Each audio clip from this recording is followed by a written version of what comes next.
รักเราเมื่อถึงคราวพลัดลาจากกัน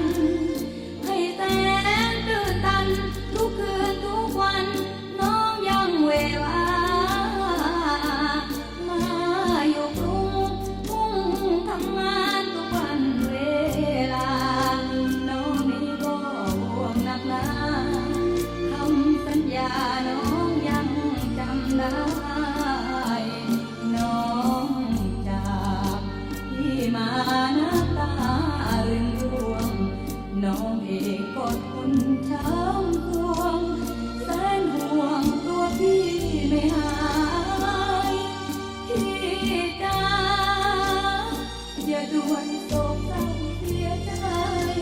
ไม่ช้าน้องคงกลับไปแล้วเราจะได้